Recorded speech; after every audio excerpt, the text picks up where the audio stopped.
Now, as you've seen throughout the morning, we've heard how the opposition is within striking distance of the governing ANC. So let's find out if the party can take the reins, or are they destined for the opposition benches or clinging to power in shaky coalitions.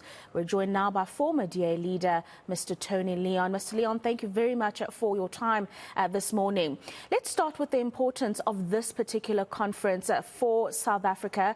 It is, as has been reported throughout the morning, the biggest that it has been, and I mean the Federal Congress here. Why is this one so important for the DA and, as I say, for the rest of the country?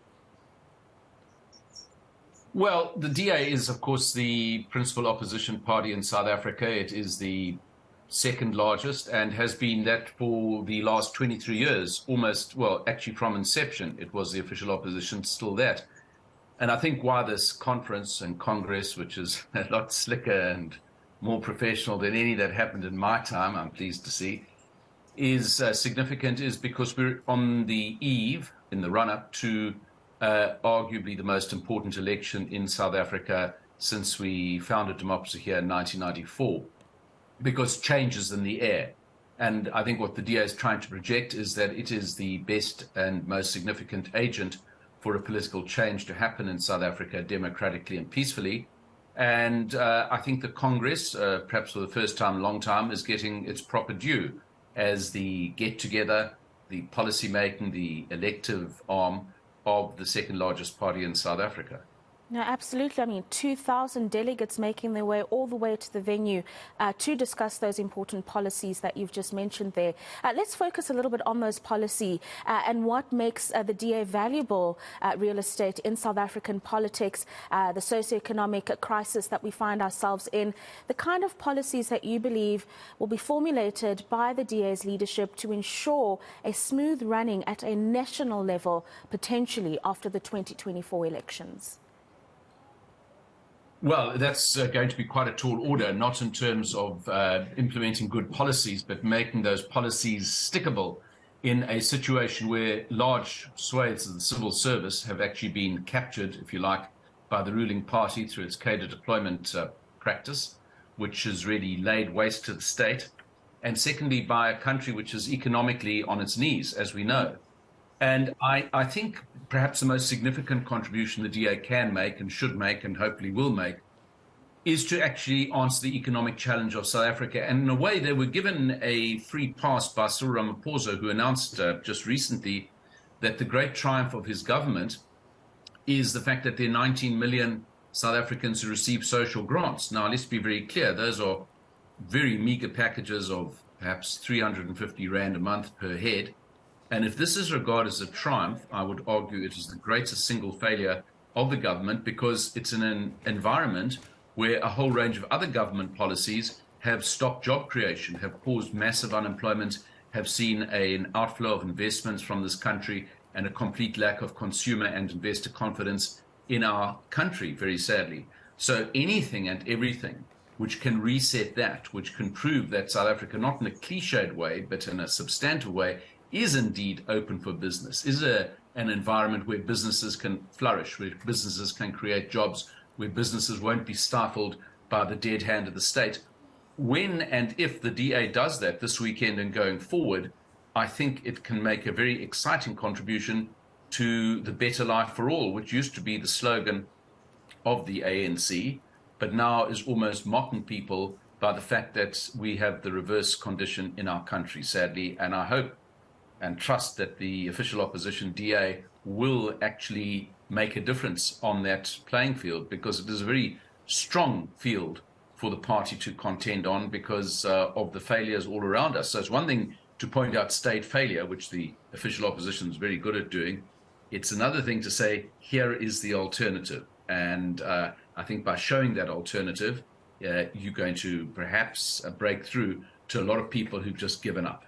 And now, despite some saying that the DA is running out of steam and has reached its ceiling, the party does continue to hold on to that second spot and certainly contributes to reducing the ANC's majority. Celia Brink actually indicated that polls show that it's less than 10% you behind the ANC now, which is quite encouraging for the party and its leaders in terms of the work that's been done.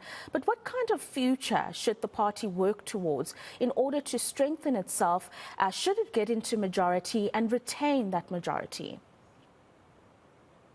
Yeah, that's a very different order of business than the sort of struggles I had to contend with as a leader of the party, which was actually to establish the legitimacy of opposition as a concept, to take on this huge Goliath called the ANC, which wanted to capture the whole of society, including, I must say, the opposition space. And I think it is to the credit of the DA and other opposition parties who are truly independent of the governing party, that they've actually carved out a space in South African society and its polity which says this is not the ANC, this is something alternative to the ANC.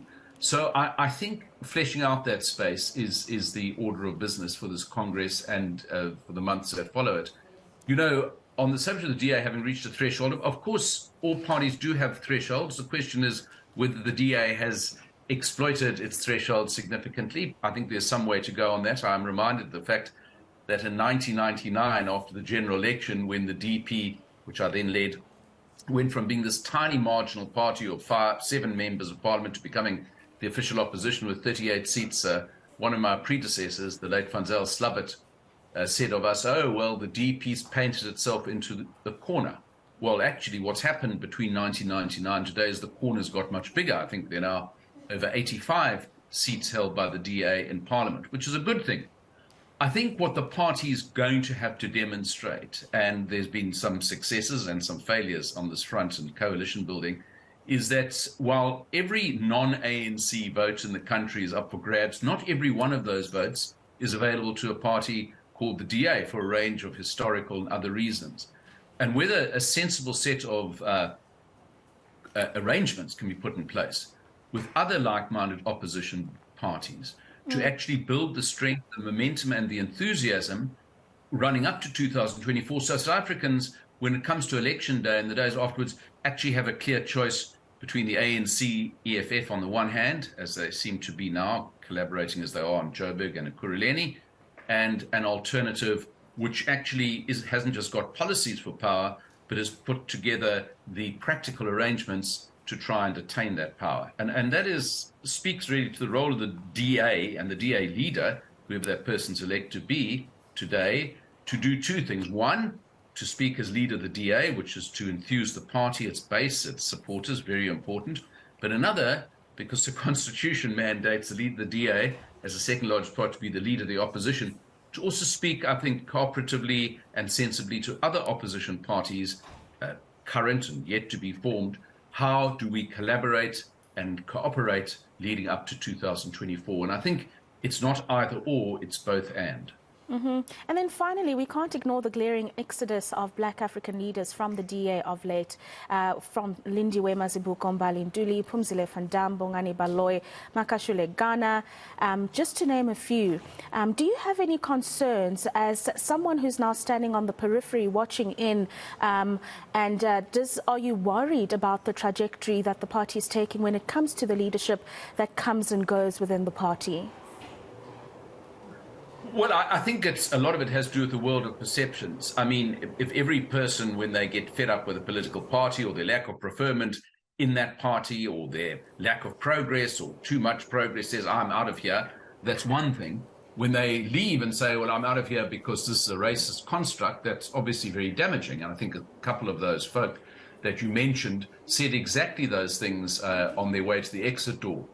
But I think the other perception is that the DA is actually, credibly, a very multiracial, multi-ethnic, multi-faith party, as I think, the pictures on your screen that I've seen this morning do not lie. I mean, that is the reality of the real DA, not the DA that appears, on the Twitterati exchanges between a few people who, make it their business to denigrate the opposition cause.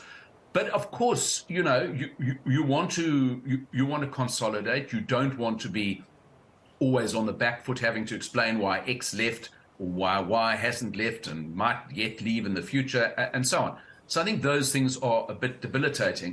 But I think in the main, I think, if you can make a credible offer from a strong base, which the DA now has, to improve the lives of suffering South Africans, a lot of the stuff that does preoccupy people in the commentariat class will really not be a factor going forward.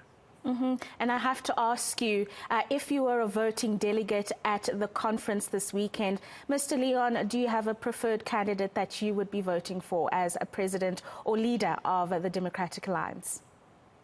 Well, I'm not sure it'll help his chances, but I would vote for John Steenhuisen because he, I think, has done incredibly well since he took over in 2019, and I think he has still a lot of the noise that was coming out of the party, negative noises. But I think, if he is re-elected, or if he's not re-elected, the other leader, Paul Palazzi, will have to now say, well, it's enough with this internal consolidation. That was a necessary business. We've now got to go and show our face and make our case to the public outside of the party. Because what's happening at the DA this weekend, although it's getting commendable exposure, which I compliment you and other media stations for showing it, is that it's the party going about its business as a party. What the party's got to do after it leaves the conference tomorrow afternoon, Congress, is to go to the country and say, we've now re-elected our leadership or elected a new leadership, and we are now going to make you this offer, and please consider it when you go and vote next year. And that is an external business, not an internal business. Thank you very much for your time this morning. That is former Democratic Alliance leader Tony Leon saying that he would definitely back incumbent John Steenhuisen as someone who has been running the party thus far.